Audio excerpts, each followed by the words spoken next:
Uh, I want you to know that it is not easy for me to say I agree with you in this case. I think the left's hatred of us is so great that a certain amount of joy would be in their hearts. They wouldn't express it, of course, if Florida were hurt. And by the way, I don't think it's symmetrical. I loathe what the Democrats have done to where I still live in California. It would bring me no joy if some natural disaster hit California. I don't think there's symmetry in the hatreds.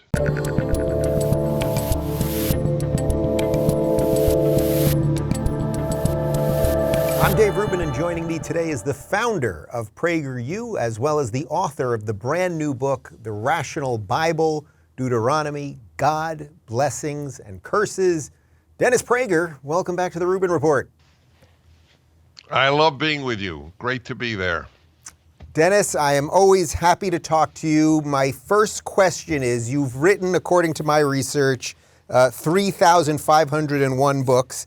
This is your 2,477th appearance on the Rubin Report. Which one of those would you say is a higher accolade for you? If they were to put one on my tombstone, it will definitely be the Rubin Report appearances. When you weigh, I mean, think about it. You weigh the Bible and then the Dave Rubin Report. Come on. Come on. How many books is this for you, for real? I mean, this has got to be. You know what? This is very interesting. I have no idea what this will say about me, positive, negative, or neither. I don't know how many books I've written, but I do know exactly how many countries I have visited. How many countries have you visited? 131. Wow. Slovakia was my 131st last year. What's remaining for you? I mean, do you have anything that you haven't gotten to yet? Tough. It's getting tough. Rwanda. Haven't been to Rwanda. Haven't been to Mongolia. I mean, I've been to 20 African countries, but I think there are 40. So, I've been on my mission to get you to move to Florida, but I see Rwanda is in your heart. That is very funny. Rwanda was for a visit. Florida. Hey, by the way, are you worried about the hurricane? So as we're recording this right now, you know I'm in Miami, so it looks like it hit the West Coast unbelievably hard, like Category 5. My folks have a place over there that we're just praying isn't going to be destroyed.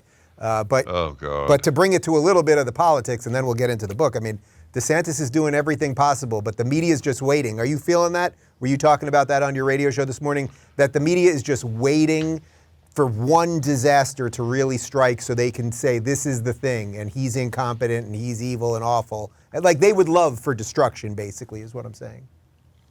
I want you to know that it is not easy for me to say I agree with you in this case. I think the left's hatred of us is so great that a certain amount of joy would be in their hearts. They wouldn't express it, of course, if Florida were hurt. And by the way, I don't think it's symmetrical. I loathe what the Democrats have done to where I still live in California.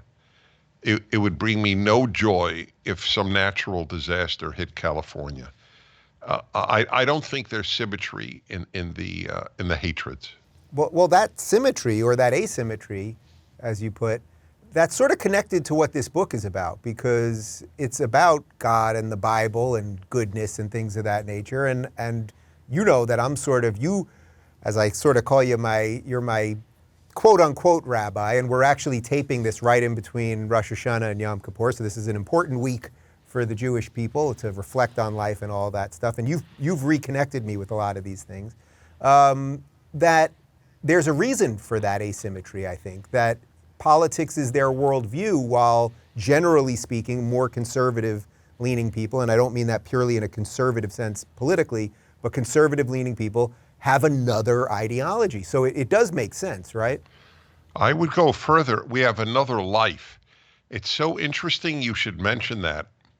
So I think you know, but I'm sure most of your viewers don't, or listeners, I have been conducting the Jewish High Holy Day services as if I were a rabbi. I'm not ordained, but as so to speak a rabbi for 15 years. This was the 15th year. About 400 people attend.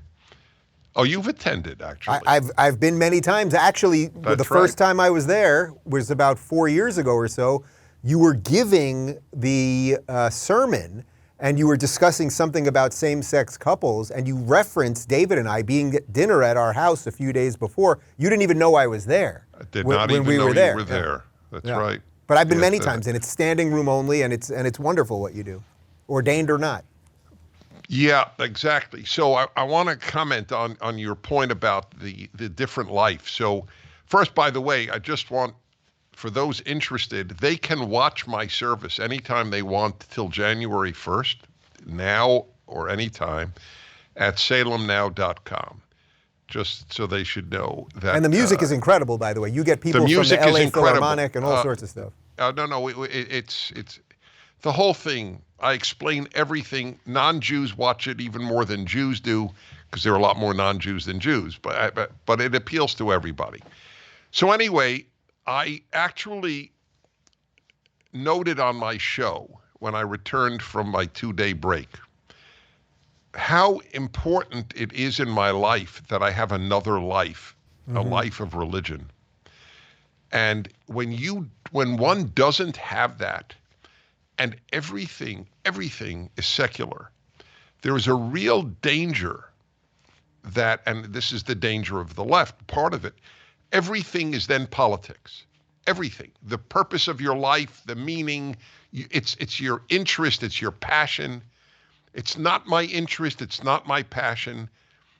I'm passionate about the ultimate questions of life, which is why I'm writing my Bible commentary.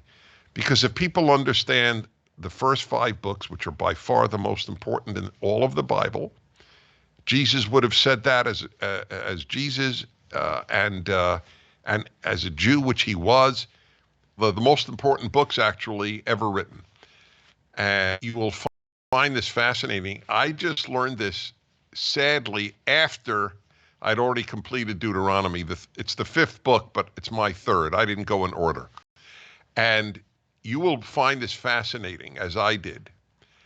The founders of the country cited Deuteronomy more than any other religious or secular work in their writings and in their speeches. That's how much this book influenced the creation of the freest country ever made. And so that should be, if one needs one, and I think does one need one, most people never heard of Deuteronomy, but it is a phenomenal work of the 5 books. It's Moses' summary of everything. This Israelites, this humanity is what is important. I'll give you one example. So I wrote a column for Fox giving 7 great insights just from the book. Do not show partiality in judgment. There is a specific law in both Exodus and Deuteronomy. You cannot, it's specific. You'll love this, Dave. You cannot favor the poor man who comes into your court. Justice is justice. It is like a law against social justice. There is only justice. It's basically, it's a law against equity. That's sort of. Exactly. Equity and justice are mutually exclusive. Equity and liberty are mutually exclusive. That's exactly right. If you're looking for more honest and thoughtful conversations about spirituality instead of nonstop yelling, check out our spirituality playlist. And if you want to watch full interviews on a variety of topics, check out our full episode playlist. They're all right over here. And to get notified of all future videos, be sure to subscribe and click the notification bell.